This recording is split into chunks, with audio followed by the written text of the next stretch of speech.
po, brothers and sisters. So para po makapag-umpisa po tayo sa ating Lord's Day Sermon, samahan niyo po ko na imukot manalangin. Banal at mahabagin naming Amang Diyos na lumikha ng langit at lupa at makapangyarihan sa lahat. Nagpapasalamat po kami una-una po sa lahat sa dakilang kaligtasan na pinagkaloob niyo po para sa amin. Salamat po aming Ama na sa pamamagitan po ng dugo ng Panginoong Jesucristo ay nalinis ang lahat naming mga kasalanan ng walang hanggan at hindi na kami dadalhin sa katulan doon sa impyerno. Salamat po sa pag-ibig niyo po sa amin na ipinakita doon sa krus at kung hindi po dahil sa inyong sakripisyo ay wala kaming pag-asa. Ngayon naming Ama, nagpapasalamat din po kami sa pagbibigay sa amin ng panibagong pagkakataon para magkatipon-tipon sa lugar po na ito, sama-samang pakinggan ng iyong tinig dito po sa Biblia. Kaya dalangin po namin na sa oras din po na ito, itulungan po nawa kami ng Espiritu Santo upang matanggap po namin yung biyaya na nais niyo pong ibahagi sa amin at nawa ito ba yung maging kalakasan po namin sa aming natitirang buhay dito sa mundo. Itong mundo na ito ay pasama ng pasama at patindi ng patindi ang kasalanan. Kaya aming Ama, pakiusap, tulungan niyo po kami upang makapamuhay kami ng naayon sa inyong kalooban at huwag po nawa kaming matangay ng sanlibutan. Pakiusap, ingatan niyo po kami sa mga pakana ni Satanas, ganoon din sa aming mga kasalanan. Naway tulungan niyo po kami na unti-unti po namin itong matalikuran. Aming Ama, dinanais po namin na magamit po ninyo para sa kalooban po ninyo, para sa mga ligaw na kaluluwa sa paligid namin. Kaya pakiusap aming Ama, punuin niyo po yung puso po namin ng biyaya at kagalakan. Pakiusap, tulungan niyo po nawa kami upang maipakita ang liwanag na ibinigay niyo po sa amin sa mga tao sa nasa kadiliman upang sila rin po ay maligtas. Sa oras po na ito, dinadalangin din po namin yung mga brothers and sisters na maaaring nakakaranas po ng iba't ibang mga kahirapan sa kanilang pisikal at ganoon din sa kanilang espiritu. Pakiusap, tulungan niyo po nawa sila upang magkaroon ng panibagong kalakasan sa pamamagitan po ng iyong mahabaging mga kamay. Tulungan niyo po sila upang makapagpatuloy sila sa kanilang Christian life at mapagtagumpayan po nila ang mga problema po na ito. Ngayon na aming Ama, dinadalangin po namin yung mga brothers and sisters na maaaring papunta pa lamang sa lugar po na ito. Pakiusap, ingatan niyo rin po sila at kabayan. Ganun din, maaaring may mga brothers and sisters din po kami na hindi po namin makakasama sa oras po na ito. Pakiusap, ingatan niyo rin po sila kung nasa man sila naroroon at tulungan po nawa sila ng Espiritu Santo upang mamuhay ng ayon sa iyong kalooban. Sa oras po na ito, sa iyo lamang po kami aasa at magtitiwala. Maraming salamat po. Ito po ay aming dalangin sa makapangyarihang pangalan ng Panginoong Jesucristo na sa amin ay patuloy na nagmamahal. Amen. So buksan po natin sa ating mga Biblia sa Genesis chapter 29.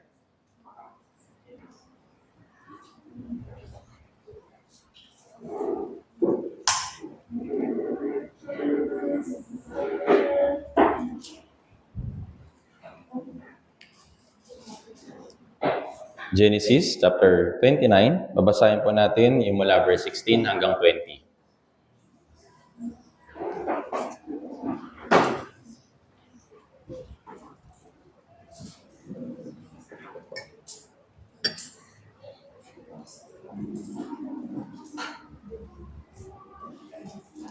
Genesis chapter 29, verse 16 hanggang 20. Babasahin po natin ang sabay-sabay kapag nakita na po.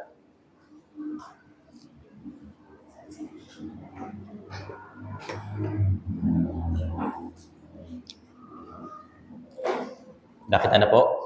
Okay, babasahin po natin ang sabay-sabay, dahan-dahan.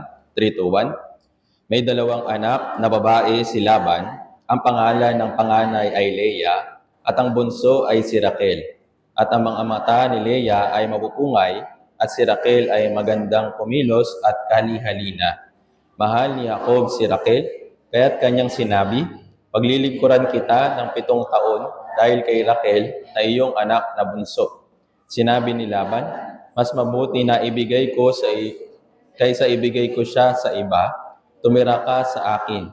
At naglingkod si Jacob ng 7 taon dahil kay Raquel, na sa kanya ay naging parang ilang araw dahil sa pag-ibig niya sa kanya. So muli, magandang umaga po brothers and sisters. Kamusta po kayo?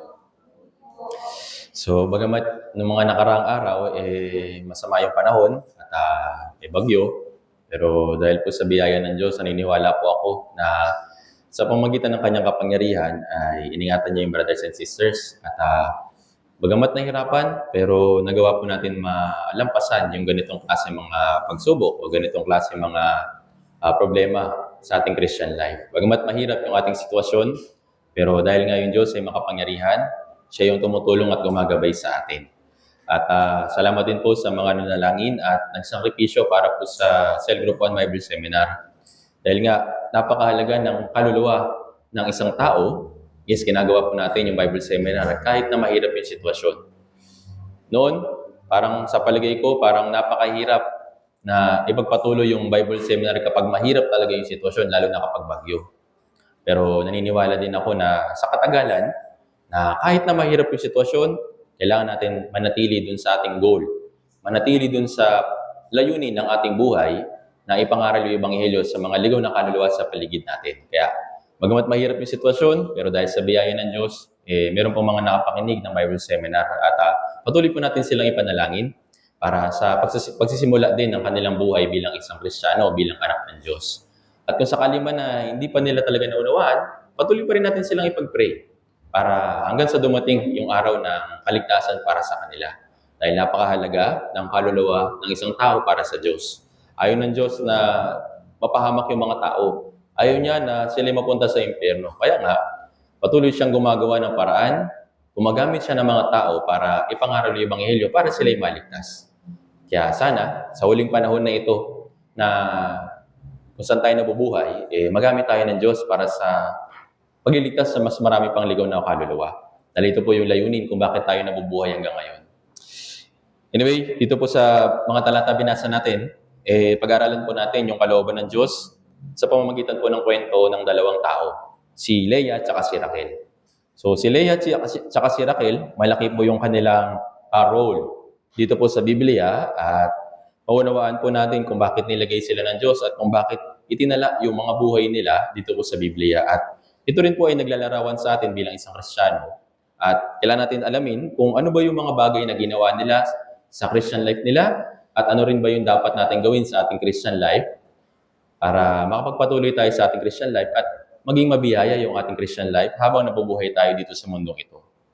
So, konting background, ito pong kwento na ito ay nagsimula nung si Iso at si Jacob ay nagkaroon ng, sabihin na natin, na hindi magandang sitwasyon. Kasi nga, alam natin na si Jacob, dinaya niya si Iso, yung kapatid niya, para ibenta yung kanyang pagkapanganay. Tapos dahil nga nabenta yung pagkapanganay, yung pagpapala na dapat kay Iso bilang panganay, napunta kay Jacob. Pero hindi ito tinanggap ni Jacob. Gusto rin niya na pagpalain. Kaso nga lang, naibigay na yung pagpapala para kay Jacob. At dahil doon, si Iso, nagkaroon siya ng grudge or sabihin natin galit. Dun sa kanyang kapatid, gusto niyang patayin si Jacob ngayon. Pero dahil si Jacob, may plano yung Diyos sa kanya, sa pamamagitan ng kanyang nanay, si Rebecca, nag-advise siya na para hindi ka mamatay o para hindi ka abutan ng kapatid mo, punta ka dun sa tito mo, dun sa mga kamag-anak ko. At dun ka manirahan, at dun ka magsimula ulit ng buhay mo. Kaya sa Genesis chapter 25, pinanganak silang dalawa. Genesis chapter 27, binasbasan si Jacob. Tapos, Genesis chapter 28, nandito na yun, na pinapunta ni Jacob, si Isaac, doon sa, pinapunta ni Isaac, si Jacob, doon sa kamag-anak nila kay Laban. So, dito nga sa chapter 29, dito natin makikilala na nung pumunta si Jacob doon sa lupain ng kanyang tito o tiyuhin na si Laban, nakita niya yung isang babae. Ito po si Raquel. So si Raquel, alam natin na gaya ng binasa natin kanina, siya ay isang babae na magandang kumilos at kahali-halina. So siguro, talaga napakaganda ni Raquel. Kaya na-love at first sight si Jacob noong time po na yun. Na talagang inibig talaga ni Jacob si Raquel ng lubos. Doon sa lupain ni Laban, doon sa kanyang tito, meron silang kaugalian. Na kung gusto mong mapangasawa, yung anak ko, sabi ni Laban, kailangan ka maglingkod sa akin ng 7 taon. Ngayon, naglingkod si Jacob ng 7 taon, pero kahit na napakahaba ng panahon na yun, para kay Jacob, ito'y parang napakabilis na panahon lang. Bakit? Gaya ng binanggit natin, binasa natin dito kanina sa verse 20, At naglingkod si Jacob ng 7 taon dahil kay Raquel, na sa kanya ay naging parang ilang araw dahil sa pag-ibig niya sa kanya. So napakalaki ng pag-ibig ni Jacob kay Raquel. Kahit na mahaba yung panahon ng 7 years, pero parang ilang araw lang para sa kanya at gano'n niya inibig si Raquel. So, ganito rin yung minsan na nakikita natin, lalo na sa pag-ibig ng mga, sabi natin, ng mga matatanda. Dahil nga, sila pa rin at yung kanilang pagmamahalan, mas lalong naging malalim sa isa't isa. Makikita natin napakaganda ng kanilang pag-iibigan. So, kahit na mahaba yung sitwasyon, at mahirap yung sitwasyon, mahaba yung panahon, pero yung pagmamahalan nila parang kailan lang. So, ganito po yung isang kapangyarihan ng pag-ibig. Hindi mo namamalayan na kahit na dumadaan kayo sa mga kahirapan, pero dahil nga kasama mo yung mahal mo sa buhay, mahal mo na tao, para bang napakaikli lang ng panahon. Kaya gusto nga natin na mabuhay na magkasama sila ng forever, di ba? Dahil sa pag-ibig na ito, nagagawa natin tiisin yung maraming bagay. So sa loob ng 7 years, tiniis ni Jacob para lang makuha niya si Raquel bilang asawa. So naglingkod siya dun sa pagtapos ng 7th year ng paglilingkod ni Jacob, binigyan na ngayon ni Laban si Raquel. Kaso nga lang, bago niya ibigay si Raquel, sino muna yung una niyang binigay? Si Leah. Gaya po ng sinabi dito sa verse 22 hanggang 27, basahin natin sabay-sabay. 3, 2, 1. Tinipong lahat ni Laban ang mga tao roon at siya'y gumawa ng isang handaan. Kinagabihan, kanyang kinuha si Leah na kanyang anak at dinala kay Jacob na sumiping naman sa kanya.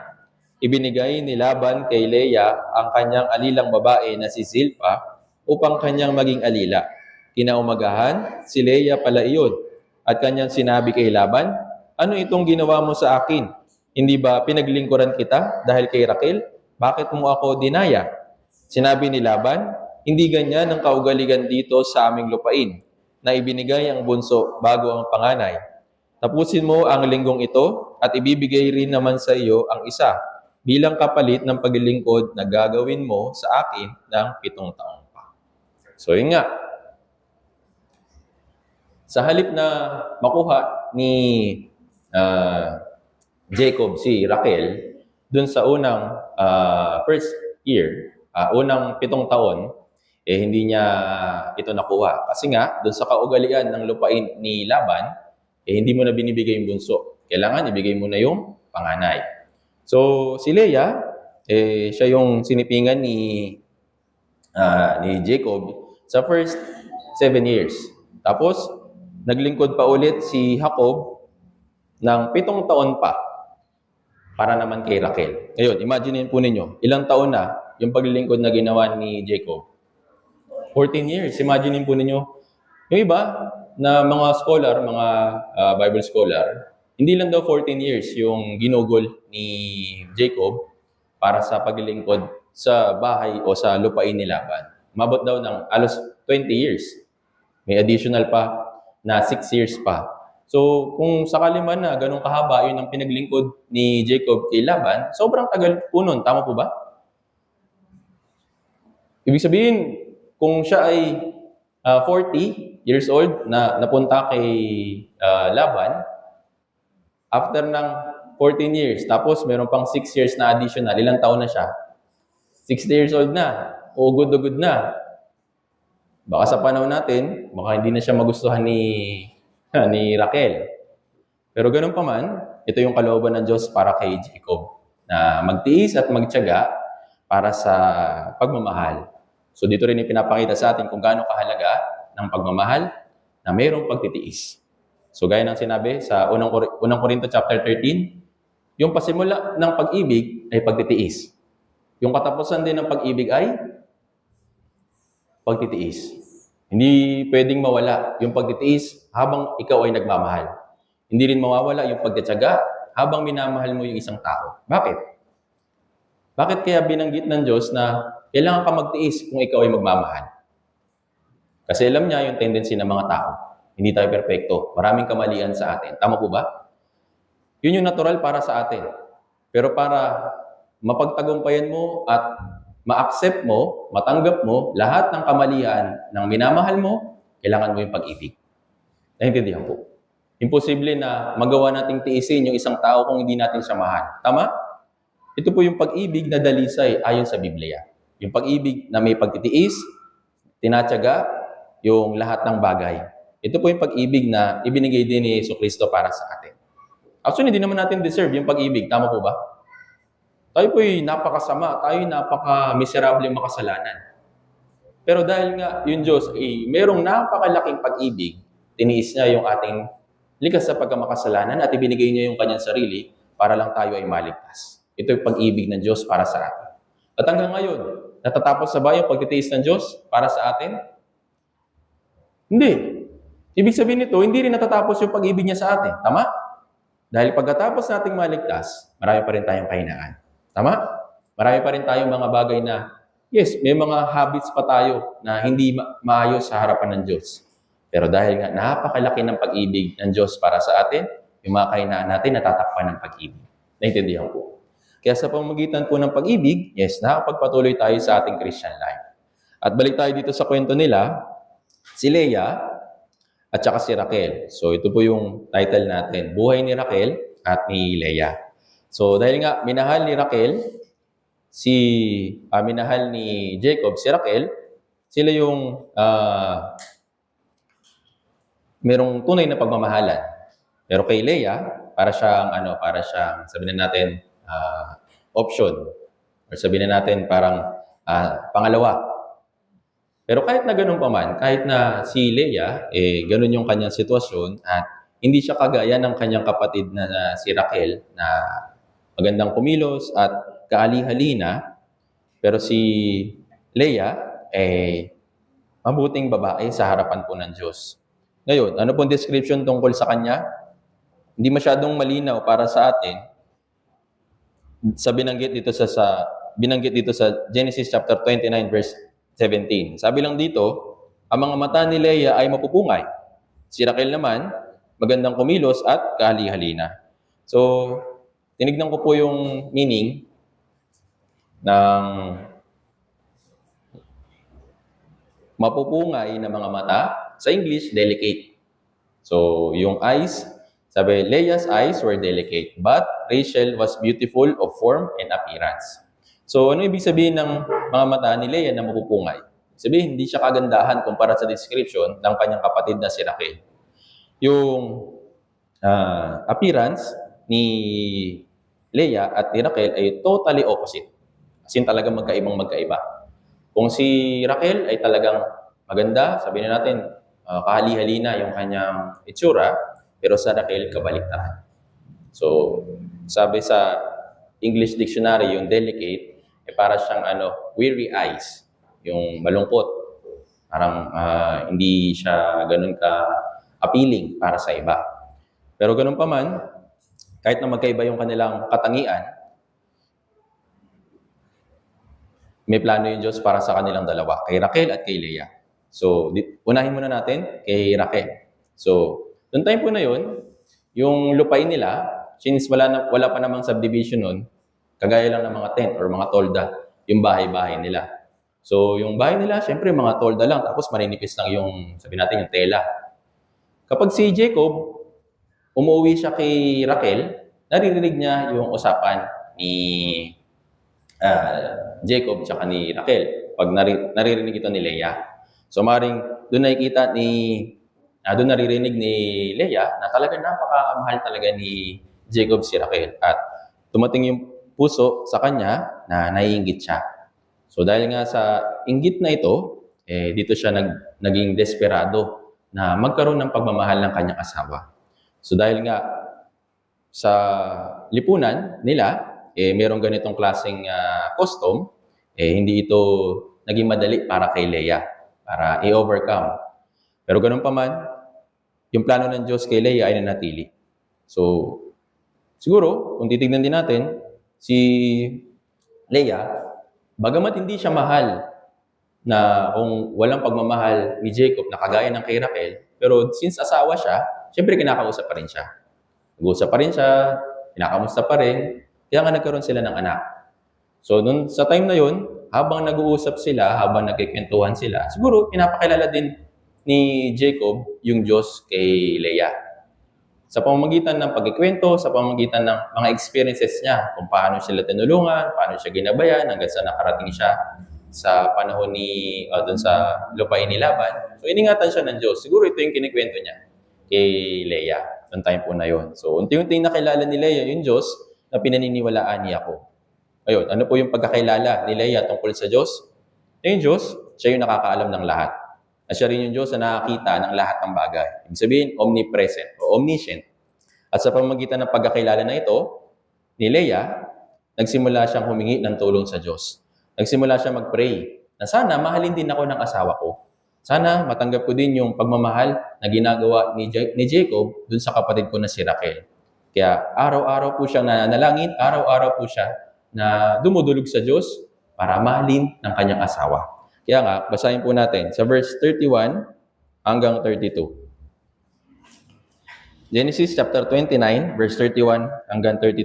Basahin po natin ng sabay-sabay. 3, 2, 1. Nang makita ng Panginoon na si Leah ay kinapuotan, binuksan niya ang kanyang bahay bata, subalit si Rachel ay baog. Naglihi si Leah at nanganak ng isang lalaki at tinawag niyang Ruben. Sapagkat ang kanyang sinabi, sapagkat tinignan ng Panginoon ang aking kapigatian, kaya't ngayon mamahalin ako ng aking asawa. So ito nga, yung pinakauna niyang anak, si Ruben. Sa Genesis chapter 32, 33 hanggang 35, meron pong binanggit dito na description tungkol kay Leah. Babasahin ko po para sa inyo. Muli siya naglihi at nanganak ng isang lalaki at sinabi, sapagkat narinig ng Panginoon na ako'y kinapupuotan. Ibinigay rin niya sa akin ito at tinawag niyang Simeon. Muli siya naglihi at nanganak ng isang lalaki at nagsabi, ngayon makakasama ko na ang aking asawa, sapagkat nagkaanak ako sa kanya ng 3 lalaki. Kaya't ang kanyang pangalan ay Levi. At muli siya naglihi at nanganak ng isang lalaki at nagsabi, ngayon pupurihin ko ang Panginoon. Kaya tinawag niyang Judah at hindi na siya nagkaanak.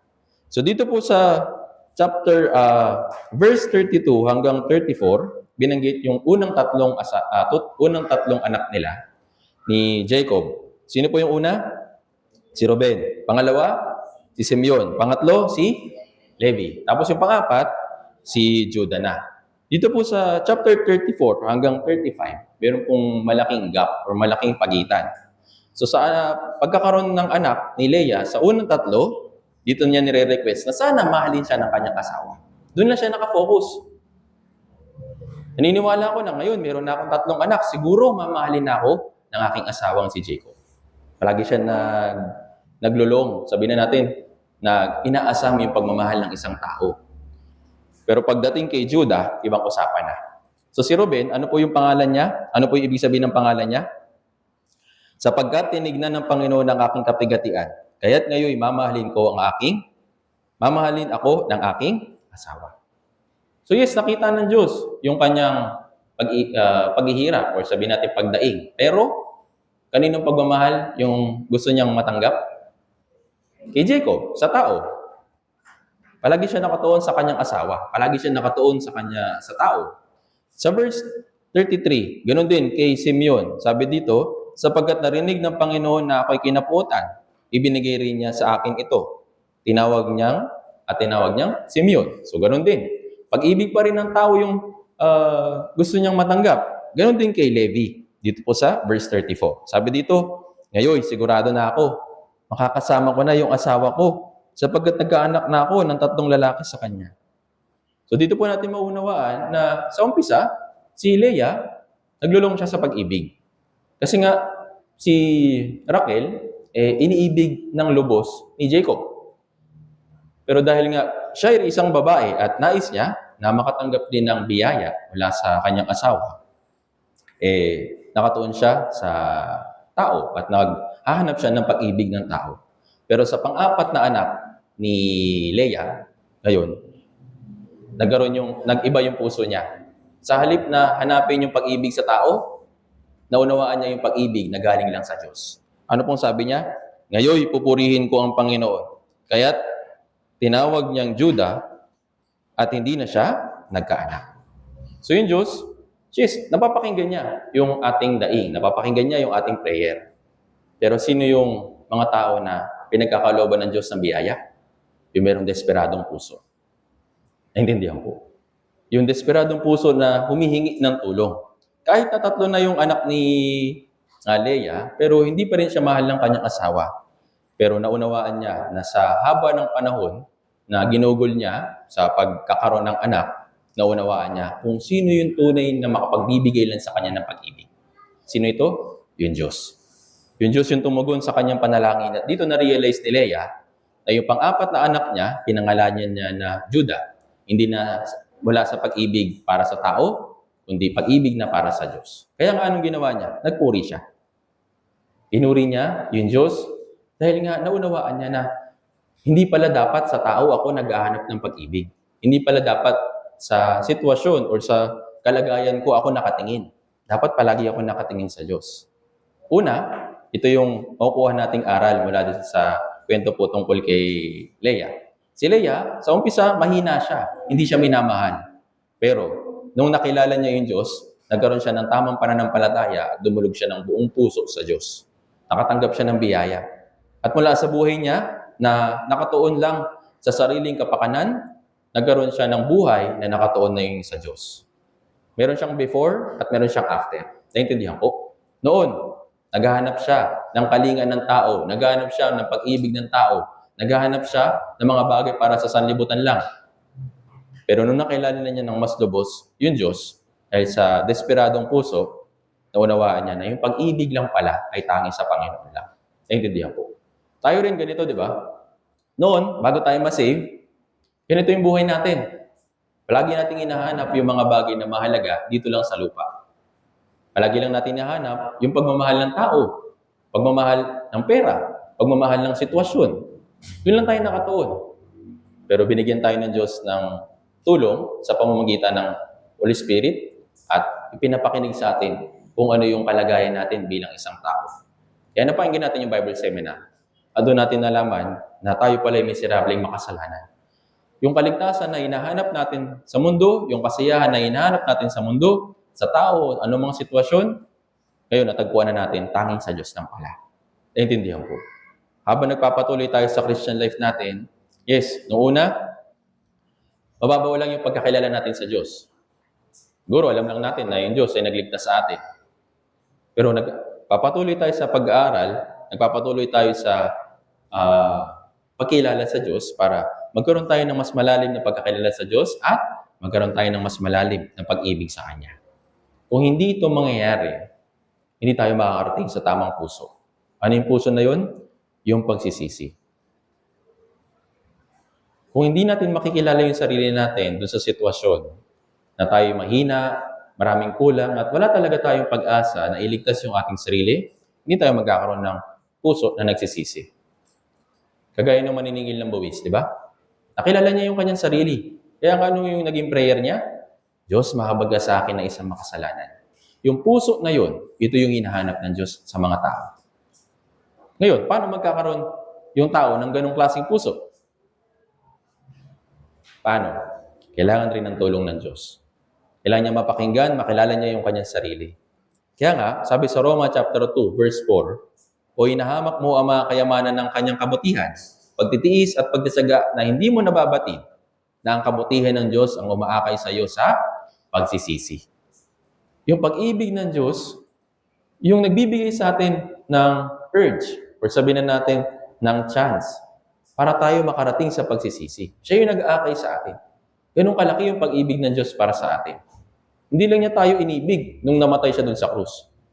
Bago pa siya mamatay dun sa krus, binibigyan niya na sa atin yung pag-ibig. Paano? Sa pamamagitan ng chance. Naintindihan po. Kung hindi tayo inibig ng Diyos ng lubos, kung hindi niya tayo inakay sa pagsisisi, kung kulang yung pag-ibig niya sa atin, kung kulang yung pagtatsaga niya sa atin, wala tayong kaligtasan. Tama po ba? Maring abutan tayo ng kamatayan, abutan tayo ng rapture, kasi hindi tayo na-save. Pero yung pag-ibig ng Diyos, siya yung umaakay sa atin tungo sa pagsisisi. Si Leah, ganito rin po yung sitwasyon niya. Yung first 3 na anak niya, yes, naunawaan niya, bakit ganun? Kahit na 3 na yung anak ko, pero bakit hindi pa rin ako iniibig ni Jacob, yung asawa ko? Bakit ganun? Dito ngayon siya nagkaroon ng puso na parang mali yata yung puso ko. Dito siya nagkaroon ng realization na sa halip na hanapin yung pag-ibig sa tao, itinuon niya yung kanyang puso dun sa Diyos na ipinakilala sa kanya ng kanyang asawa, which is yung Diyos na pinaniniwalaan ni Jacob. At ano yung hiningi ng tulong? Sana magkaroon ako ng puso na umiibig sa Diyos. Kaya kung nagkaroon siya noon, binigyan siya ng isa pang anak. Yun si Judah. Pagkatapos na maibigay na kay Leah si Judah, huminto yung kanyang panganak. Naintindihan po. So, sa pamamagitan po nito, mauunawaan natin na yes, yung pag-ibig ng Diyos, siya yung umaakay sa atin para tayo pagsisi. Siya rin yung umaakay sa atin para magkaroon ng tamang puso o desperadong puso sa harapan ng Diyos. At sa pamamagitan nito, yes, magkakaroon tayo ng mas mabiyayang Christian life. Tanging sa Diyos lang natin makukuha yung pag-ibig. Wala kay Leah na malungkutin, wala kay Leah na hindi minamahal, pero nakita niya yung tunay na pagmamahal sa pamamagitan ng pagbibigay sa kanya ng isang anak. Yun si Judah. So, yun yung isang unang aral na makukuha natin kay Leah. Pangalawa, yung kanyang pagpipray, hindi po simpleng prayer lang. Siya po ay taimtim at malalim na ibinubuhos yung kanyang puso para makatanggap ng pagmamahal, makatanggap ng biyaya.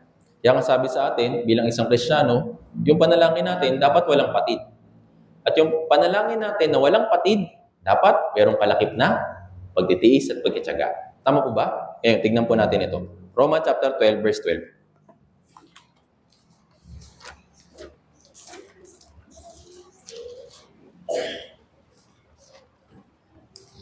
Pasensya na po kung medyo mabilis kasi medyo mahaba po ito. Romans chapter 12, verse 12.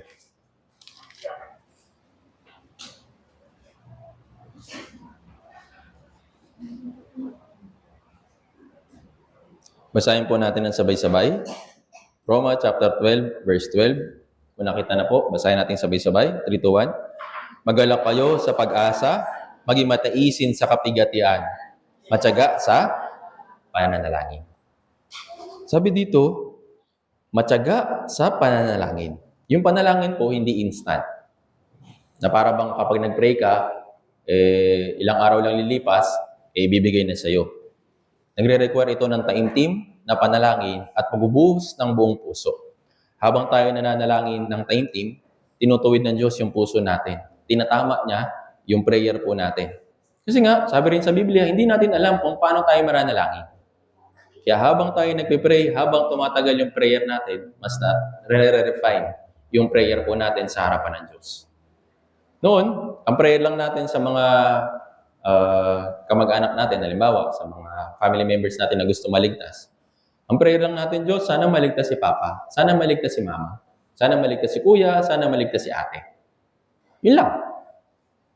Pero habang tumatagal, yung prayer mo na yun, mas tumahaba, mas nagiging desperado. Diyos, pakiusap, tulungan mo si Mama, tulungan mo si Papa, tulungan mo ako na ibuka yung aking bibig para masabi sa kanila yung Bible seminar. Tulungan mo ako na sana magsakripisyo pa ako ng higit para mailapit sa kanila yung Bible seminar. Tulungan mo ako na yung puso ko, huwag maging mapagmataas, huwag maging matigas. Kahit nare-reject nila ako, sana yung puso ko maging mapagpakumbaba pa rin. Kaya yung prayer po natin ay napakahalaga na mayroong pagtitiyaga at mayroong pagtitiis. Bakit? Kasi una, hindi natin alam kung paano mag-pray. Pangalawa, hindi natin alam kung ano yung purpose ng Diyos, kung bakit hindi pa niya binibigay. Gaya ng napag-aralan natin last time, di ba? Meron 3 sagot yung Diyos sa prayer po natin. Ano yung una? Oo. Ano yung pangalawa? Hindi.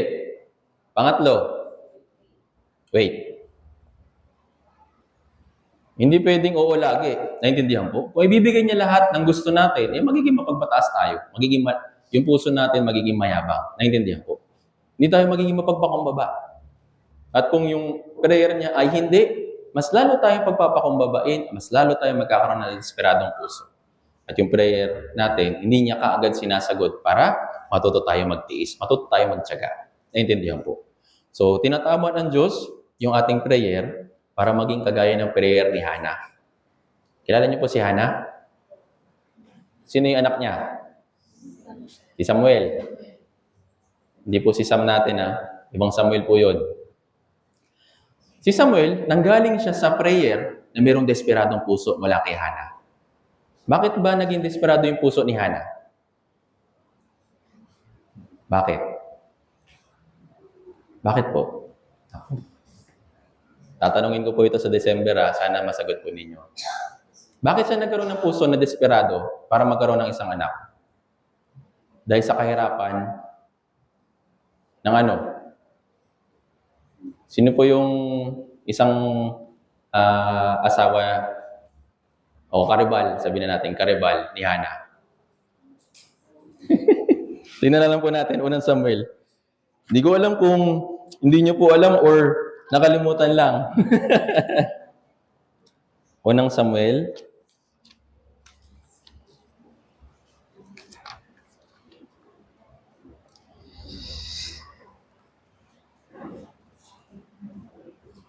Medyo mahaba po ito, pero susubukan ko po i-explain po sa inyo.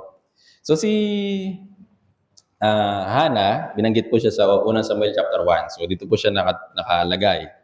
So si Hannah, meron po siyang mahirap na kalagayan kasi wala siyang anak. Sinaran siya sabi sa verse 6, siya'y labis na ginagalit ng kanyang kaagaw upang inisin siya sapagkat sinarahan ng Panginoon ng kanyang bahay-bata. So ito nga, si Ana, kahit na mahal siya ng asawa niya, pero siya ay hindi nagkakaanak. Sa verse 4, binanggit po dito yung pangalan ng karibal niya, si Penina. Okay po? Kilala na. Na-recall na. Sino po yung karibal? Si Penina. So yung main character, si Ana. Tapos sino yung naging anak ni Ana? Si Samuel. Okay. So sino yung asawa?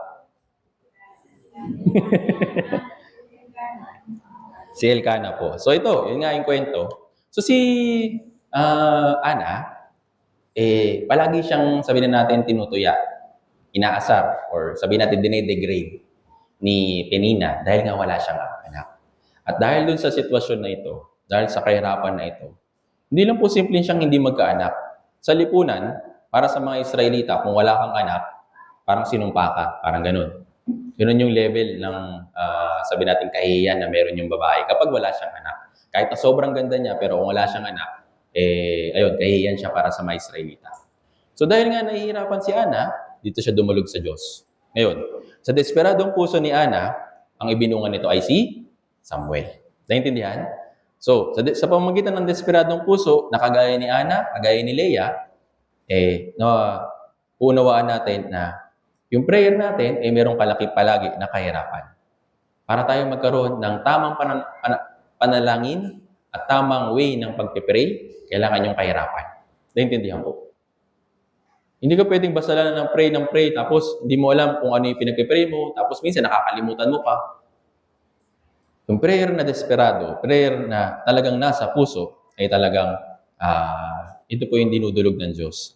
Kaya nga sabi sa Isaiah chapter 12 verse 2, ang Diyos ay aking kaligtasan. Ako'y magtitiwala at hindi ako matatakot sapagkat ang Panginoong Diyos ay aking kalakasan at awit at siya'y naging aking kaligtasan. Yes, hindi kinakalimutan ng Diyos yung puso natin. Kung tayo magkakaroon ng puso ng kagaya ng desperado at may mapagpakumbabang puso, yes, papakinggan tayo ng Diyos. Naintindihan mo? Hindi lang po si Leah, hindi lang si Ana, pati po si Haring David. Nagkaroon siya ng desperadong puso na mailigtas yung kanyang buhay mula sa paghabol sa kanya ni Saul at ni Absalom. Imagine po ninyo, 10 taon, hinahabol si Haring David ni Saul. Tapos dumagdag pa ngayon si Absalom, yung kanyang anak. Nasa mahirap na siyang sitwasyon. Tama po ba? Pero kahit na mahirap yung kanyang sitwasyon, hindi nawala yung kanyang puso na humihingi ng tulong sa Diyos at taimtim na nanalangin. Kaya sa aklat ng awit, marami po kayong mababasa doon na prayer ni Haring David. Bakit po siya nagkaroon ng ganong karaming prayer? Dahil marami rin kahirapan. Tama po ba? Maraming kailangan tiisin, maraming kailangan tiyagain.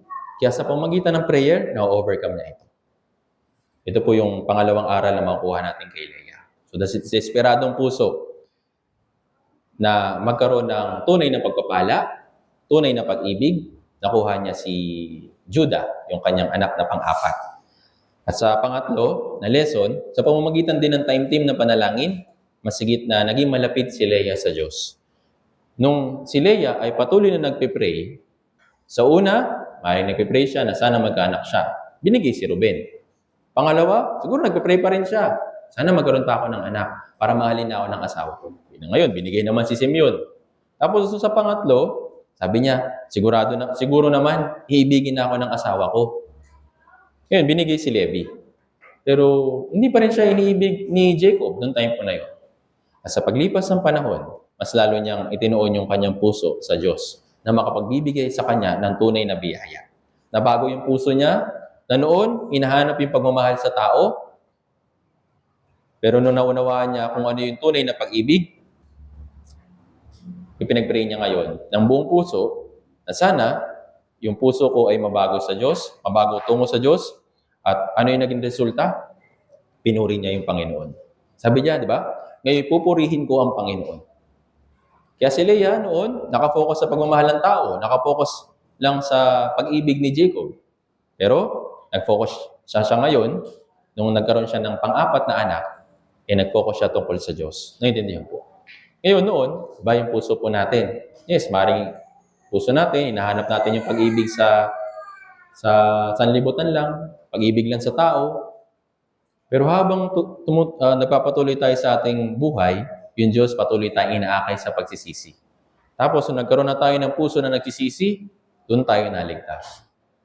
At pag nagkaroon tayo ng puso na tamang pananampalataya, habang nagpapatuloy tayo sa Christian life natin, habang nabubuhay tayo dito sa mundo, dito ngayon pumapasok yung kahalagahan ng prayer. Yes, sa una, mahalaga yung prayer para ikaw ay maligtas. Pero para ikaw ay makapagpatuloy sa iyong Christian life, napakahalaga din ng prayer.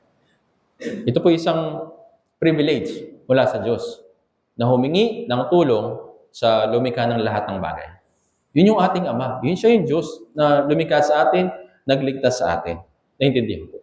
At sa pamamagitan nito, kapag natatanggap natin yung pinag-pray natin, nakukuha natin yung mga bagay na time-team natin pinapanalangin, ano po yung magiging resulta sa puso natin?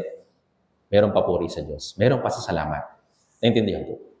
Kaya sa pamamagitan po ng Christian life, maunawaan natin kung gaano kahalaga ng prayer life habang tayo ay mayroong kahirapan.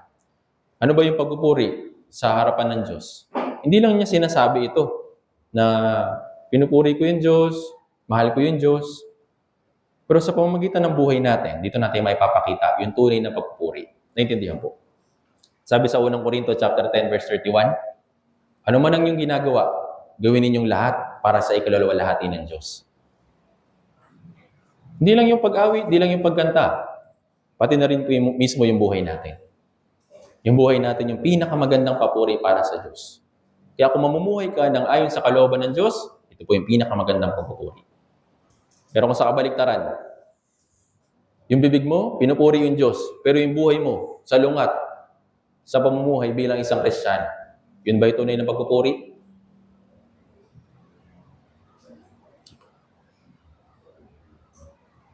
Hindi po yung tunay na pagpupuri. Kaya, yes, gusto natin purihin yung Diyos. Gusto natin pasalamatan yung Diyos sa lahat ng binibigay niya sa atin. Pero kailangan suriin din natin yung ating buhay. Yung buhay ko ba ay kapuri-puri para sa Diyos? Nagbibigay puri ba sa Diyos yung buhay ko? Kung hindi, kailangan po natin itong baguhin. Naintindihan po. Paano? Tingnan natin ito. Unang Pedro chapter 2.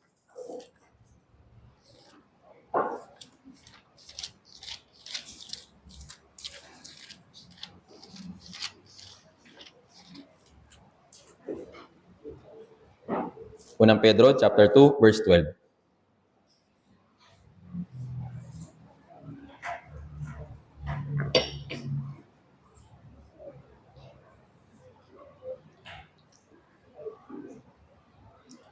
Unang Pedro chapter 2 verse 12. Basahin po natin ng sabay-sabay. 3, 2, 1. Maging marangal ang inyong pag-uugali sa gitna ng mga hintil. upang kung magsalita sila laban sa inyo na parang kayo'y gumagawa ng kasamaan, ay makita nila ang inyong mabubuting gawa at luwalhatiin nila ang Diyos sa araw ng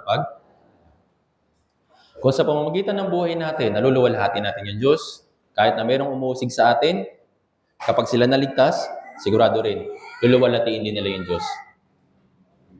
Naintindihan po. Sabi dito, maging marangal ang inyong pag-uugali sa gitna ng mga hindi. Sino yun?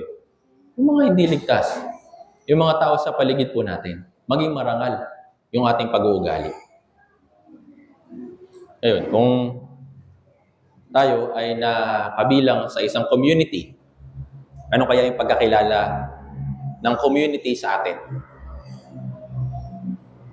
Sa mga, subdivision ninyo, o kaya kung saan kayo nakatira, kung sino man yung kahalubilo ninyo, nagiging marangal ba yung buhay natin? Naipapakita ba natin yung pagpaparangal sa Diyos sa pamamagitan ng buhay natin? Kung hindi, kailangan natin itong ayusin. Kailangan natin itong baguhin. Sabi nga dito, maging marangal ang inyong pag-uugali sa gitna ng mga hindi. Kaya kahit na sila nagsasalita ng hindi maganda, inuusig nila tayo, kapag sila naligtas, maunawaan nila, kaya pala siya ganun. Kaya pala ganun na lang yung pagnanais niya para sa pag-i-invite sa amin. Kaya pala ganun na lang siya ganun na lang niya kami kinukulit, ganun na lang niya ipinapakita yung mabuting puso sa amin kasi gusto niya kami maligtas. At kapag nangyari yun, sigurado luluwalhatiin din nila yung Diyos. Naintindihan ko. Pero nga, kung kabaliktaran, may kita ka nila, pupunta ng Sunday, pupunta sa church, tapos kapag balik ng weekdays, nag-iiba yung ugali. Sa pamamagitan ba nito, napaparangalan natin yung Diyos? Kaya kailangan maging marangal yung ating pamumuhay, maging maingat sa pamumuhay natin habang tayo nandito sa mundong ito. Ano po bang ibig sabihin ng yung buhay na walang karangalan? Yung nabubuhay lang na parang hayop, para walang pakialam sa iba, ang gusto lang yung pakinabang sa sarili. Kung magiging ganun tayo sa mundong ito, paano natin may papakilala yung Diyos sa ibang tao? Kung yung puso natin hindi magiging marangal sa pag-uugali, sa pagsasalita, sa pagkilos, paano sila masisave? Actually, hindi naman po sila kaagad maniniwala sa atin base lang sa sinasabi natin eh. Nakatingin sila sa ginagawa natin. Nakatingin sila sa ina-action natin. Kung magiging maingat tayo, yes, unti-unti nila makikita yung liwanag sa atin. Hindi ito instant, pero merong progress. Kaya habang tayo nabubuhay dito sa mundong ito, maging marangal tayo sa pamumuhay. Pero nga, maring mahirap man yung sitwasyon natin, mahirap man ipakita sa iba yung pagpaparangal sa pamamagitan ng buhay natin tungo sa Diyos, pero kailangan po natin gawin. Naintindihan po. Kaya, sabi dito, maging marangal ang inyong pag-uugali sa gitna ng mga hintil upang kung magsalita sila laban sa inyo na parang kayo gumagawa ng kasamaan, ay makita nila ang inyong mabubuting gawa at tuwalhatiin nila ang Diyos sa araw ng pagdalaw. Kailan yung araw ng pagdalaw sa kanila? Kapag napakinggan na nila yung Bible seminar, kapakinggan nila kung ano yung kaligtasan. Doon nila marirealize na lahat pa lang ng yun, kailangan mangyari para ako'y maligtas. Noon, parang hindi mabait sa akin yung kapitbahay ko na yun. Parang wala sa akin pakialam. Pero unti-unti, pakialam na siya. Pag nakikita ako, binabati ako. Malalaman nila ito kapag sila'y naligtas. Pero nga, kung hindi natin ipapakita yung pagpaparangal sa buhay natin o sa pag-uugali natin, paano po sila makarating sa tunay na kaligtasan? Kaya napakahalaga ng pagpupuri sa Diyos sa pamamagitan ng ating buhay. So ngayon, ito po yung buhay ni Raquel, ni Leah, na siya nagkaroon ng desperadong puso at yung puso niya na patuloy na naging mapagpakumbaba, doon natagpuan niya yung tunay na pag-ibig, nagpuri siya sa Diyos. Ang pag-ibig niya o ang tone niya ay sa Diyos na lang, hindi na sa kanyang asawa na si Jacob. Ngayon, ito naman po yung kaiba ni Raquel. Si Raquel, okay siya. Maganda siya. Iniibig siya ng iba. Kaya nga, ah, madali siyang nagustuhan ni Jacob. So, hindi siya kagaya ni Leah. Bata pa lang siya, siguro maganda na yung kilos niya, kahali-halihan na siya, kaysa sa kanyang kapatid. Paring iniibig din siya ng kanyang ama na si Laban. Kaya nga siya yung pinagkatiwalaan, di ba? Siya yung pinagpastol dun sa mga tupa nila ng kanyang tatay. Siguro talagang reliable talaga si Raquel. Pero anong problema sa kanya? Siya ay maog. Sarado rin yung kanyang bahay bata. Sa lipunan nila, kaya nasabi ko po kanina, kahit na anong ganda mo, pero kung wala kang anak, sa paningin nila, hindi maganda. Walang kagalakan. Naiintindihan po. Pero yun nga, kahit na nalileft out siya, yung puso niya, patuloy na naging mapagmataas. Alam niyo po kung bakit? Dahil sa inggit.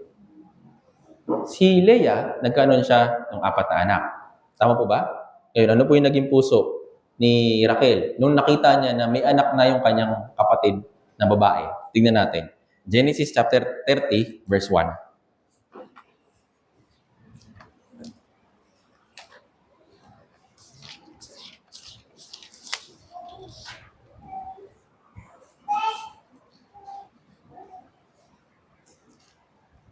Ano po yung naging puso ni Raquel nung nakita niya na may anak si Leah? Basahin po natin, verse 1. Genesis chapter 30, verse 1. Basahin natin sabay-sabay, 3, 2, 1. Nang makita ni Raquel na hindi siya nagkakaanak kay Jacob, ay nainggit siya sa kanyang kapatid. At sinabi niya kay Jacob, bigyan mo ko ng mga anak. At kapag hindi, ay ano ba sabi niya? Bigyan mo akong anak. Kung hindi, mamamatay ako.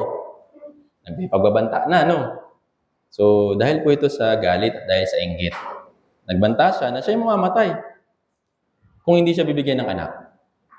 Kung kayo po si Jacob, ano po mararamdaman ninyo kung sasabihin sa inyo nung asawa mo yun?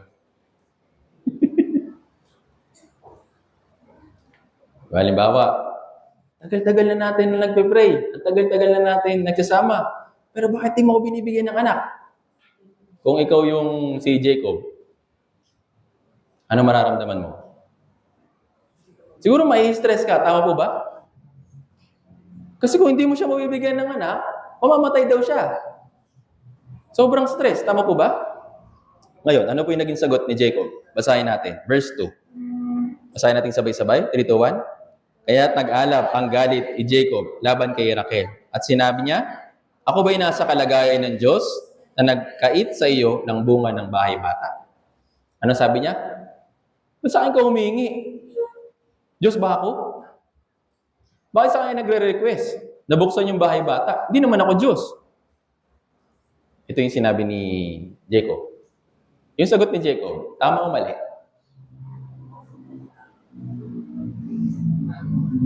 Tama o mali? Totoo ba na wala siyang kakayahan? Nabuksan yung bahay bata ni Raquel para magkaroon ng baby? Yes, tama po yung sinabi niya. Tama po ba? Bakit sa akin kayo nagre-request? Bakit ka humihingi sa akin ng anak? Hindi naman ako yung nagbubukas ng bahay bata. Dumulog ka ngayon sa Diyos. Naintindihan po.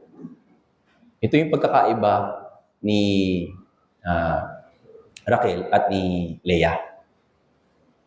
Si Raquel, ganun din siya. Naghihingi lang ng tulong sa tao. Sa halip na humingi ng tulong sa Diyos, ayun. Inihingi niya, nagre-request siya kay Jacob na kanyang asawa. Wala siyang kakayahan na buksan yung bahay bata ni Raquel. Ngayon, ano yung dapat nagawin ni Raquel para magkaroon siya ng anak? Kailangan ibaba niya yung kanyang sarili at dumulog sa Diyos. Yes, maganda siya. Kahali-hali na yung kanyang appearance. Pero yung puso niya, ay mapagmataas. Umaasa siya sa sarili niyang idea. Hindi siya umaasa sa Diyos. Siguro, napakinggan din niya yung Diyos ni Jacob. Siguro, kinwentuhan din siya. Kaso nga lang, ayun, Umasa siya sa kanyang sariling kaisipan. Akala niya na magkakaanak siya sa pamamagitan ng tao. Hindi siya humingi ng tulong sa Diyos. Tayo rin bilang mga Kristiyano, minsan ganito rin tayo nagpe-pray. Maring meron tayong puso na pinagpe-pray. Yung ibang bagay, sabihin natin yung mga tao na sa paligid natin, sana maligtas sila. Pero unang-una, kayo ba tayo dapat humingi ng tulong? Sa Diyos. Naintindihan po.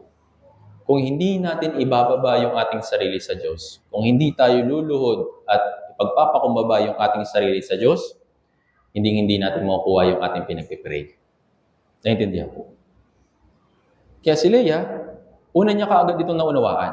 Pero kay Raquel, hindi niya ito naunawaan. Umaasa siya sa tao. Sa halip na umasa sa Diyos, humingi ng tulong sa Diyos, sa tao siya, humihingi ng tulong. Yung pagtitiwala po natin ay hindi dapat base sa tao. Yung pagtitiwala natin ay dapat palaging base sa pananampalataya sa Diyos. Naintindihan po. Yes, madali namang sabihin na nagtitiwala sa Diyos. Madali naman sabihin na ako'y umaasa sa Diyos ng 100%. Napakadali niyang sabihin, kahit nga hindi ligtas. Sinasabi yan. Pero pag nandun ka na sa mahirap na sitwasyon, anong nagiging actions mo? Minsan, sa halip na dumulog muna sa Diyos, diskarte muna bago mag-pray. Gagawa muna ako ng sarili kong paraan. Kapag umokay, di okay na. Pero pag hindi pa, gagawa ulit plan B. Plan C, plan D. Tapos kapag talagang wala na, tsaka nalalapit sa Diyos. Diyos, di ko na kaya. Yun ba yung puso na mayroong pagtitiwala sa Diyos? Na laging huli yung Diyos sa option? Hindi po dapat maging ganito. Kung talagang makikilala natin yung Diyos ng lubos at mas malalim yung pagkaunawa natin tungkol sa kanyang pag-ibig, hindi natin siya isasantabi kapag mahihirap na yung sitwasyon. Naintindihan po. Tingnan natin ito. Awit 131, verse 1 hanggang 2. Ganda po nito. Awit 130, verse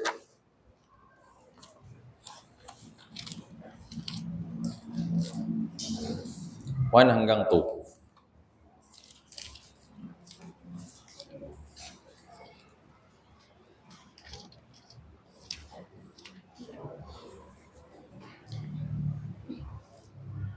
Awit 130, verse 1 hanggang 2. Basahin po natin ng sabay-sabay. 3, 2, 1. Mula sa kalaliman, O Panginoon, ako sa iyo'y dadaing. Ako'y dumaing. Panginoon, tinig ko'y pakinggan. Ang mga pandinig ko'y makaraingan. Sabi dito, Panginoon, tinig ko'y pakinggan. Mga pandinig mo'y makinig sa tinig ng aking mga karaingan. Ito po yung puso na binubuhos at nagre-request sa Diyos ng buong puso at may pagpapakumbaba.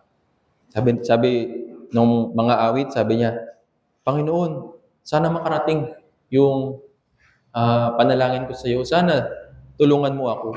Wala sa kalaliman. Sabihin, nasa pinaka-lowest point na siya. Ibig sabihin na tsaka lang siya humingi ng tulong nung nasa pinakamababa na siya. Tapos, kapag hindi pa siya nahihirapan, hindi pa siya dadaing. Hindi po. Ito po yung muna yung magagaling sa dapat sa puso natin na talagang magpakumbaba at humingi ng tulong sa Diyos at humingi ng tulong sa Diyos na may buong puso at may desperadong puso. Ayun, verse 6 hanggang 7, basahin natin ng sabay-sabay. 3, 2, 1. Sa Panginoon ay naghihintay ang aking kaluluwa. Higit pa kaysa bantay sa umaga, tunay na higit pa kaysa bantay sa umaga. O Israel, umasa ka sa Panginoon, sapagkat sa Panginoon ay may tapat na pagmamahal, at sa Kanya ay may saganang katubusan. Sa verse 6, sinasabi niya, naghihintay siya. At sinasabi niya sa verse 7, para naman sa ibang tao, umasa din kayo sa Diyos, maghintay kayo sa Kanya, at siya'y gagawa. Kaya, yung puso na desperado, kagayang puso ng desperado po na ito, na naghihintay sa Diyos, sila yung tinutulungan ng Diyos. Kung hindi tayo magkakaroon ng ganitong klaseng puso, yung puso natin nagiging mapagmataas. or umaasa lang sa sarili natin. Umaasa lang sa kakayahan natin. Ngayon, kapag tayo naharap sa sitwasyon na mahirap, is palagi natin hingin yung tulong ng Diyos. Isa pa po, tingnan po natin. Awit 61, verse 1 hanggang 2.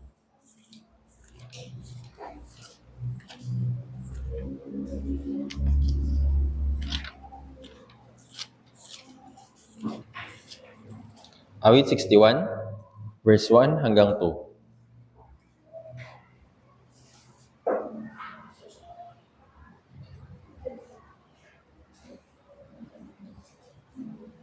Basahin natin ang sabay-sabay. Nakita na po. Awit 61, verse 1 hanggang 2. 3 to 1. Pakinggan mo, O Diyos, ang aking daing. Dinggin mo ang aking dalangin. Mula sa dulo ng lupa ay tumatawag ako sa iyo kapag nandulupaypay ang aking puso. Ihatid mo ako sa bato na higit na mataas kaysa akin. Sabi dito,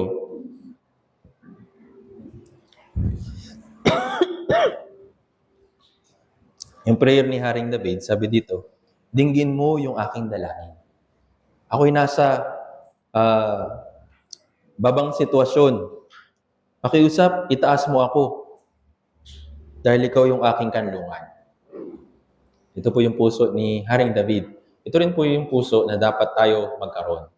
Kapag sa mahirap na sitwasyon, yes, kailangan natin hingin ng tulong ng Diyos para sa pagre-resolba ng mga sitwasyon natin. Ngayon, ito yung hindi ginawa ni Raquel. Sa halip na umasa sa Diyos, na kagaya ng ginawa ni Leah, kanino siya umasa? Una sa tao. Kaya ano naging resulta ng pag-asa niya, yung pag-asa na nilagay niya sa tao? Balikan natin sa Genesis chapter 30.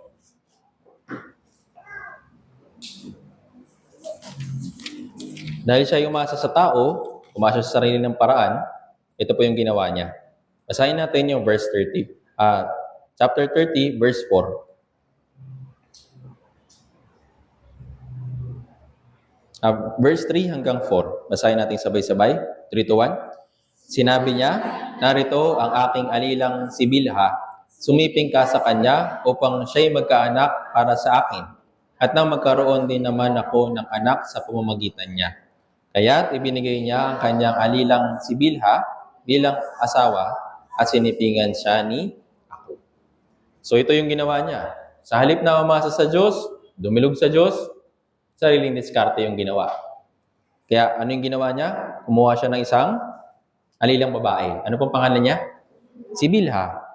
Ngayon, dahil nga si Bilha, alilang babae, nagkaroon ng anak si Jacob sa kanya. Pero yung anak na ipinanganak ni Bilha, kinuha naman ni Raquel para maging anak na. Ngayon, sino yung anak na yon? Basahin natin. Verse 6. Basahin natin sabay-sabay. 3 to 1. Sinabi ni Raquel, tinatulan ako ng Diyos. Pinakinggan din ang aking tinig at binigyan ako ng anak. Tinawag niya ang kanyang pangalan na Dan. Ngayon, dito ngayon papasok yung salinlahi ni Dan. Ito yung pagkakaiba ng diskarte ng tao at kalooban ng Diyos. Naintindihan po? Kay Iso, dahil nga binenta niya yung pagkapanganay niya, siya yung naging ancestor or sabihin na natin, pinagmulan ng lahing Arabo. At dahil nga si Iso, ay binenta niya yung kanyang pagkapanganay, nawala sa kanya yung pagpapala. Kaya yung mga taga-Arab nations, galit na galit sa mga Israelita sa sa lahi ni Jacob. So si Dan, ito rin po yung malaking pagkakaiba ni Dan tsaka ni Judah. Si Judah, natanggap o na ipinanganak dahil sa buong puso na pagtitiwala ni Leah. Pero itong si Raquel, nagkaroon siya ng anak na ang pangalan ay Dan. Ayon po sa mga Bible scholar, at ayon din sa Biblia, si Antichrist ay magmumula sa angkan ni Dan. Tingnan po natin ito. Genesis chapter 49. Genesis chapter 49, verse 7.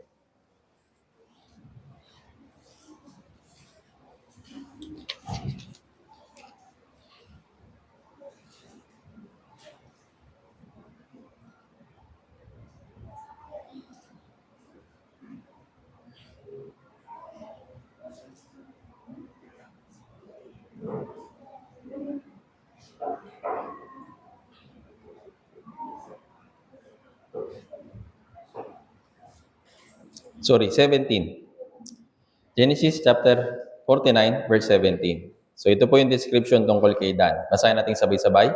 3, 2, 1. Si Dan ay magiging ahas sa daan, isang ulupong sa landas, na nangangagat ng mga sakong ng kabayo, kaya't nahuhulog sa likuran sakay niyon. So, dahil sa description na ito, dito po naunawaan na si Dan o yung kanyang tribes magkukos ng chaos or sabihin natin ng kaguluhan.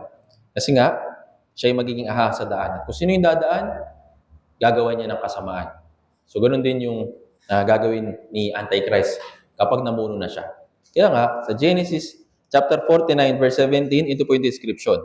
Sa Apocalypse chapter 7, nung binanggit ng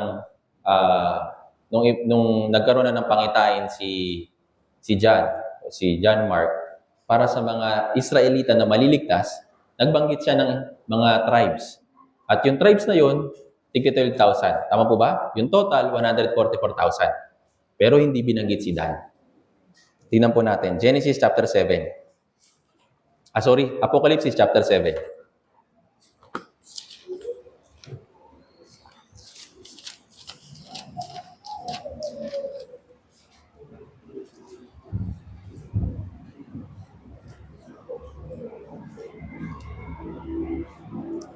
Apocalypse chapter 7, verse 4 hanggang 8. Binanggit po dito yung tribes ng mga Israelita na sila ay maliligtas. Yung total nila, 144,000. Sa lipi ni Judah, 12,000. Kay Reuben, 12,000. Kay Gad, Aser, Neftali, Manases, Simeon, Levi, Isakar, Zebulon, Jose, tsaka Benjamin. Meron po ba nakalagay na Dan? Wala po. Kaya sa huling panahon, yung tribe ni Dan sila po yung susumpain at hindi po sila magiging kabilang para sa mga maliligtas sa 7 years tribulation. Hindi binanggit yung lahi ni Dan. At sa ilagang Israel, yung lupain ni Dan ay nag-cause din ng kaguluhan para sa mga Israelita. Alam niyo po kung ano nangyari sa lupain ni Dan nung unang panahon? Tingnan natin. Unang Hari, chapter 12.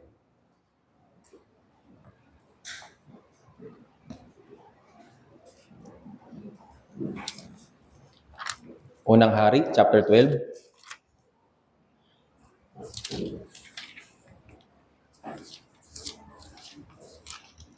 Dito po sa tagpo po na ito, si Rehoboam, siya yung namuno. Na namuno sa mga Israelita at gusto niya na siya yung maghari.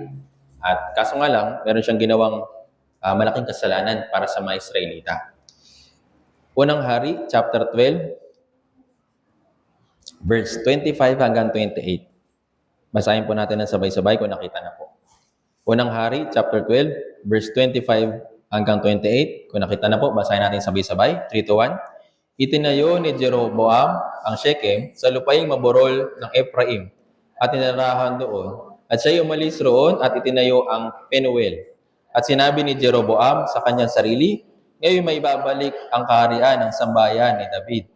Kapag ang bayang ito ay umahon upang maghandog ng mga alay sa bahay ng Panginoon sa Jerusalem, ang puso ng bayang ito ay babalik sa kanilang Panginoon sa makatuwid kay Rehoboam na hari sa Juda. Ako'y papatayin nila at babalik sila kay Rehoboam na hari ng Juda. Kaya't ang hari ay humingi ng payo at gumawa ng 2 guyang ginto. Sinabi niya sa kanila, kalabisan na sa inyo ang pumunta sa Jerusalem. Masdan mo, O Israel, ang iyong mga Diyos na nagdala sa inyo mula sa lupain ng Hipto.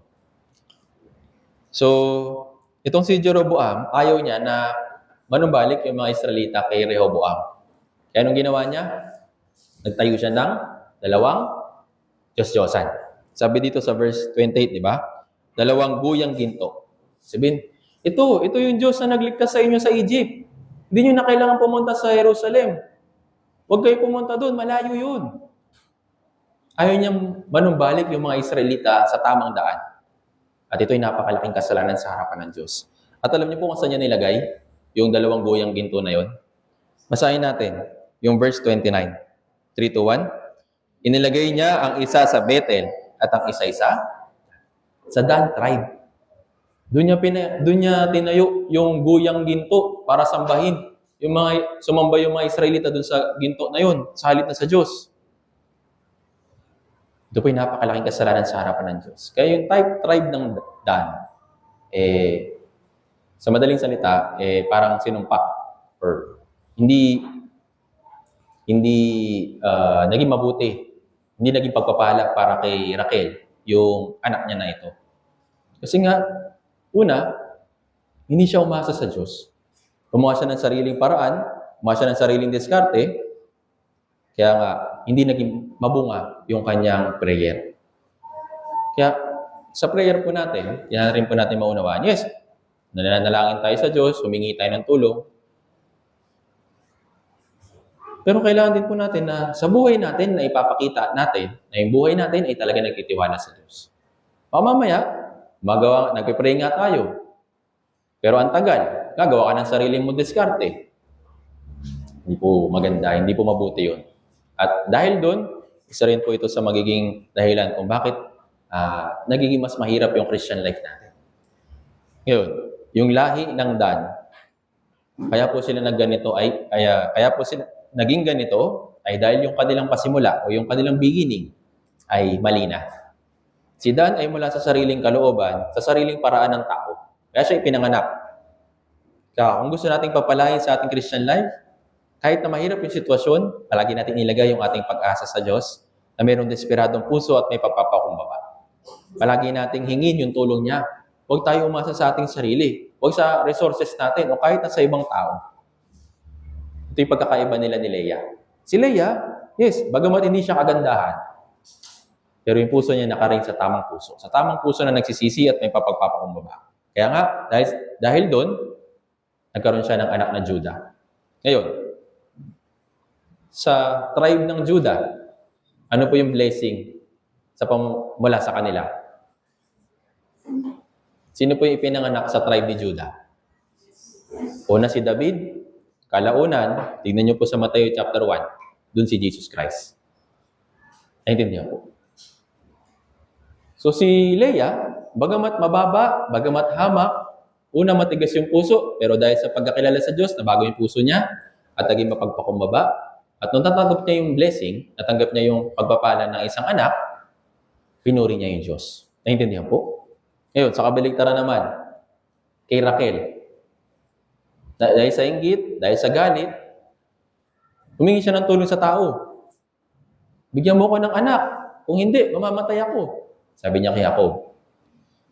Sinabi na sa kanya ni Jacob kung ano yung dapat na gawin. Kaso nga lang, umasa pa rin siya sa kanyang sariling diskarte.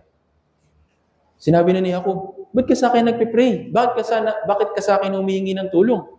Hindi naman ako yung makakapagbigay sa iyo ng anak. Humingi ka sa Diyos. Mag-pray ka.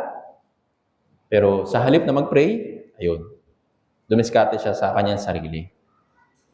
So si Judah ay anak ayon sa pagpapala ng Diyos. Si Dan ay naging anak o ipinanganak dahil sa sariling diskarte. Naintindihan po.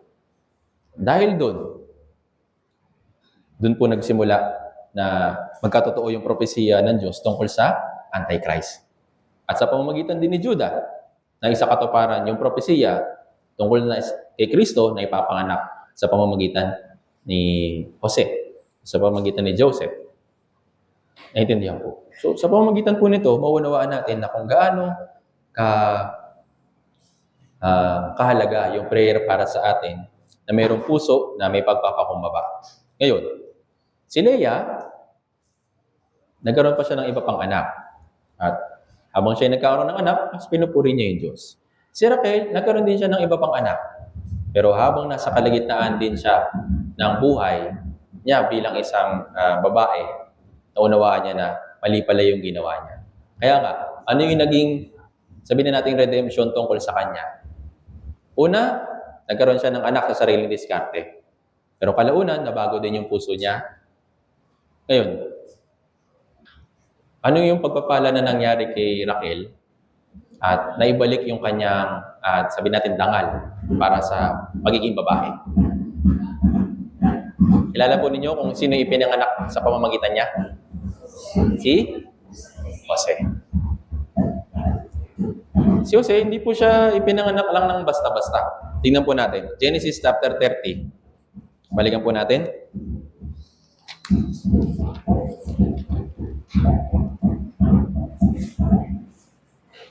Genesis chapter 30.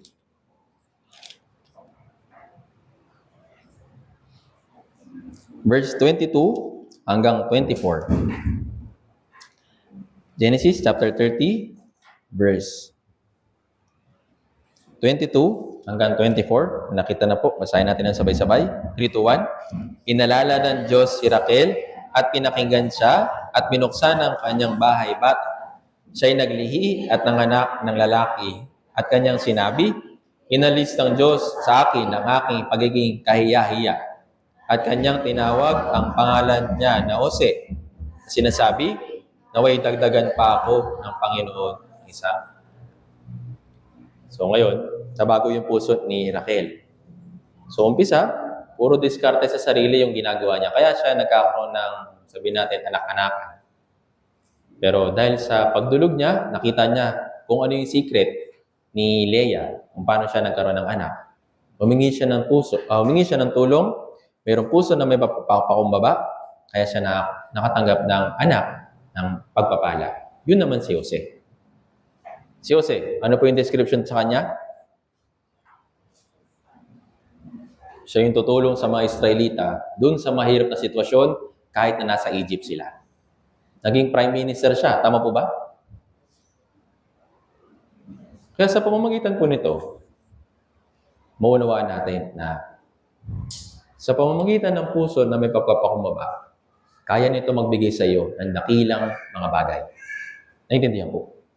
Yes, maring bawat isa sa atin, mayroong kanya-kanyang prayer. Yes, nakikita ito ng Diyos, pero hindi ito nakikita ng ibang brothers and sisters.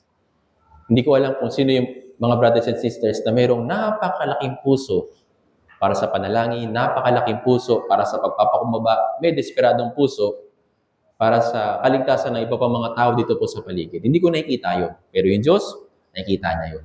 Naintindihan po. At siya rin yung magtutupad ng prayer na yun, na pag nakita niya yung puso natin, mayroong ganitong klaseng puso na may pagpapakumbaba at may desperadong puso. Si Jose, hindi po siya simpleng tao lang na ibinigay para kay Raquel. Siya po yung tumulong sa kanila para makasurvive dun sa 7 years na taggutom. Imagine po ninyo yung naging impact para kay Raquel nung ipinagpakumbaba niya yung kanyang sarili. Naintindihan po. Kaya sa pamamagitan po ng kwento ni Leah at ni Raquel, maunawaan natin kung gaano kahalaga yung pagkakilala sa Diyos. Kung gaano kahalaga yung pagkakilala mo at taimtim na pananalangin mo sa Kanya. Kung ikaw ay isang tao na merong malapit na ugnayan sa Diyos, nakakakilala sa Kanya ng masigit, ikaw yung makakatanggap ng mga dakilang bagay. Yes, maring magkakaiba tayo, maring iba't iba yung posisyon natin, iba't iba yung background natin, pero hindi po nakatingin yung Diyos sa personal nating kalagayan lang. Tinitignan niya kung sino yung merong puso na nananalangin ng taimtim, yung puso na merong desperado at merong pagpapakumbaba. Sila yung tinutulungan ng Diyos. Naintindihan po.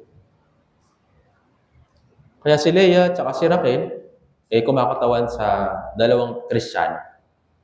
Una, yung Kristiyano na sa umpisa, kilala niya yung Diyos, kaya siya nagkaroon ng puso na may pagpapakumbaba. Ngayon, sa kabilang banda, si Raquel naman, siya yung isang Kristiyano na mahaba yung kanyang ginugol na training para lang makarating sa pagpapakumbaba. Bakit? Kasi nga mapagmataas siya. Buti na lang, nagkaroon ng redemption kay Raquel. Nagkaroon siya ng blessing sa pamamagitan ni Jose. Kasi, imagine po ninyo, di ba? Palagi na lang siyang dumidiskarte sa sarili niya. Ito na lang yung si Bilha. Sa kanyang kanalang magkaroon ng anak, tapos kukunin ko. Marami pa siya naging anak sa pamamagitan ni Bilha. Andun na si Neftali, tapos si Zilpa, si Gad. Yan, sila yung mga naging anak ni Raquel sa sariling diskarte. Kaya, Huwag tayo palagi dun sa easy way. Alam niyo po yung easy way? Sa Christian life natin, walang ganun. Yes, gusto natin na mapabuti. Gusto natin na maging mabiyaya yung Christian life natin. Gusto natin na maging masaya. Pero hindi mo yung makukuha sa easy way. Lahat merong kailangan isakripisyo, lahat merong kailangan ng paghihirap, lahat may kailangan ng pagdurusa. Para sa uli, makuha natin yung napakalaking gantimpala. Naintindihan po. Ngayon, si Satan baliktad. Alam niyo po kung ano yung package na madalas niyang pinapadala? Maganda sa panlabas, pero sa loob, puro kabulukan. At kung yun yung kukunin mo, sigurado magiging miserable yung buhay mo. Huwag tayo padaya sa mga pakana ni Satan. Huwag tayong padaya dun sa mga ganda lang na sitwasyon. Uy, ang ganda nito, opportunity. Pero sa uli, merong pagluha, merong pagdaing, merong discouragement. Naintindihan? Yun po yung kaibahan ng package ng Diyos. Yung package ng Diyos, maring hindi maganda sa harapan, sa panlabas. Puro kahirapan, puro pagdurusa, puro pagluha. Pero sa uli, merong napakalaking gantimpala. Naintindihan po? Kaya yung prayer ay napakalaga. Yung puso na nagpipray na merong desperadong puso at lubos na nagtitiwala sa Diyos, ito yung tinitignan ng Diyos. Sino ba yung nagpipray sa akin? Sino ba yung dumudulog sa akin? Marami ako naririnig, pero parang ingay lang. Alam niyo po yung, siguro nakagamit naman po kayo ng radyo. Yung radyo, meron lang eksaktong frequency para matanggap mo yung signal. Tama? Kahit na sabihin natin, di ba meron yung mga linya. Kahit na isang linya na lang yung pagitan, pero kung hindi yun yung eksaktong channel, hindi mo makukuha yung nang malinaw yung signal. Tama? Ngayon, ano ba yung prayer? Huwag tayo yung kagaya nung naghahanap lang ng signal. Siguro okay naman yung ganitong prayer, kaya tingin ko, papakinggan ako ng Diyos. Merong hinahanap yung Diyos na puso. Sino sila? Yung mga tao may papapakumbaba. Merong desperadong puso, din. Sila yung nakakarinig ng salita ng Diyos. Sila yung mayroong tunay na pagnanais na makatanggap ng biyaya. Kaya nga lagi pong sinasabi sa inyo, di ba? Kapag makikinig po kayo ng words of God, dapat ready yung puso. Hindi lang, ay, okay na yung damit ko, maayos na yung damit, yung susuotin ko ngayon, ang ganda, pinili ko to, nabili ko to sa okay last time, ready na. Ready sa panlabas, pero yung puso, iba-iba yung iniisip. Kaya wag po kayo magtaka ka na pag uwi mo, wala kang dala. May napakinggan ka, pero walang nanatili sa puso. Bakit? Una pa lang, hindi ka na naghanda para sa iyong puso. Tandaan natin, yung prayer ay napakahalaga. Naintindihan ko.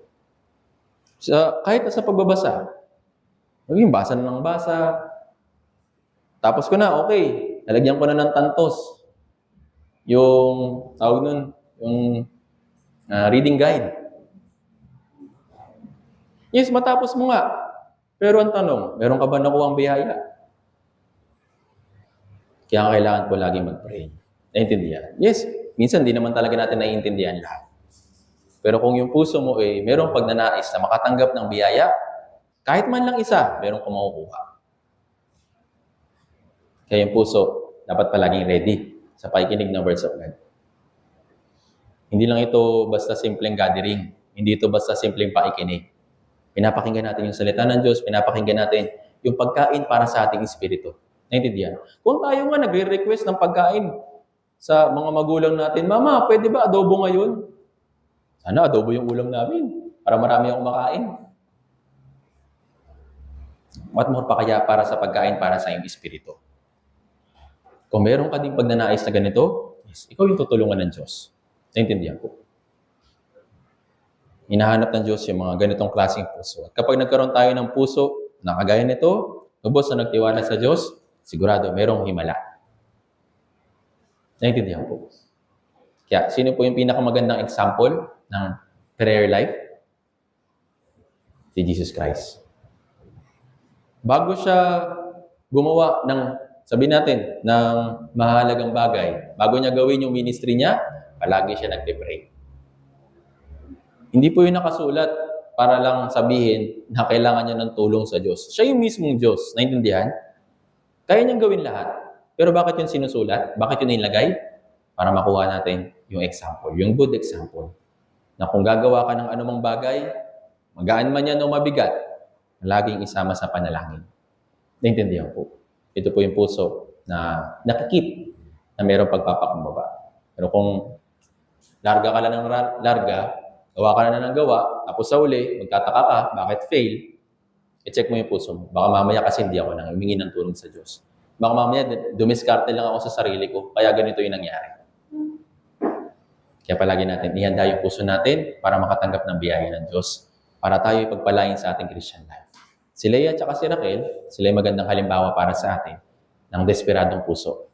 Sana po, brothers and sisters, patuloy tayo magkaroon ng desperadong puso para sa ating Christian life. Lalong-lalo na, darating po yung 2026, yung taon na 2026. Naipag-pray nyo na po ba yung 2026? Sa mga kabataan, binanggit ko na sa kanila ito. Kung ikaw hindi ka naghahanda para sa mga bagay na gustong gawin ng Diyos para sa iyo, hindi ka talaga gagamitin. Pero kung ikaw yung tao na mayroong goal at may vision sa Christian life mo, yes, titignan ng Diyos kung yung puso mo ay magiging tapat. Hindi lang tayo dapat nagpapalit ng taon o kaya nagdadagdag ng taon, nagpapalit ng mga kalendar. Tapos yung puso mo, hindi mo pa rin pinapalitan. Kaya kung sakali man ngayon, actually, ilang tulog na nga lang, October na. Tapos ilang tulog na lang, November na. Ilang tulog na lang, December na. Napakabilis ng panahon. Pero sana, kung sakali man na hindi naging maganda yung 2025 sa Christian life natin, sana hingin natin yung tulong ng Diyos para sa natitirang mga buwan na ibinibigay sa atin ng Diyos para sa ating Christian life, sana tayo makabawi. Ako po, marami po akong prayer na sana naging maayos ako ngayong 2025. Pero hindi lahat yun natupad at hindi lahat yun nagawa ko. Kaya gusto kong bumawi. Kaya 2026, looking forward po ako. Sana bigyan ako ng Diyos ng pagkakataon pa. Ayoko na humarap sa Kanya na kulelat. Sana pag humarap ako sa Kanya, meron akong buong tapang sasabihin ng kagaya ng sinabi ni Apostol Pablo. Natapos ko na yung aking takbuhin, iningatan ko yung aking pananampalataya. Ayoko humarap sa Diyos ng ganun. Yes, gusto ko na humarap sa Diyos. Pero ayoko humarap sa Diyos ng maraming pagsisisi.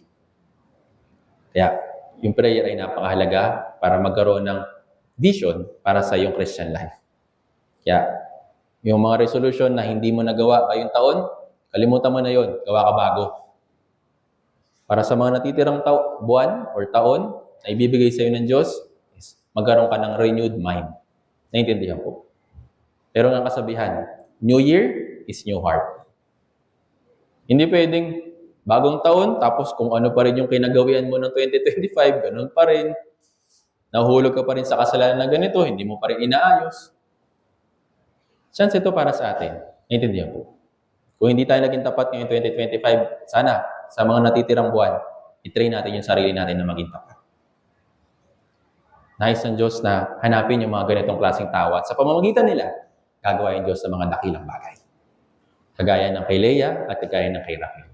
Sana po, tayo rin bilang mga brothers and sisters, magkaroon ng puso na kagaya ng puso nila na mayroong desperadong puso para makatanggap ng biyaya. Tayo pong lahat tayo mungot na lang. Banal at mahabagin naming Amang Diyos, nagpapasalamat po kami unang-una po sa lahat sa dakilang kaligtasan na pinagkaloob niyo po para sa amin.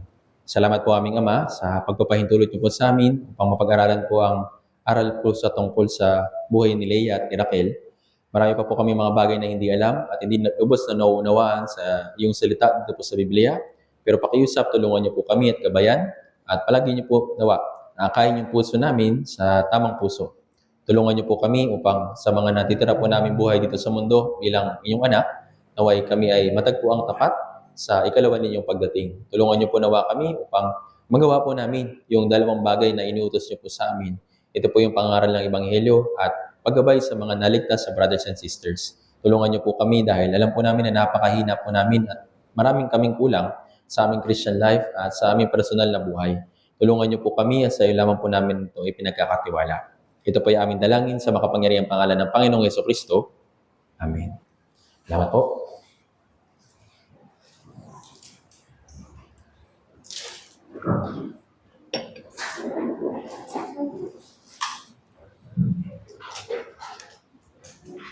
Para po sa ating pangwakas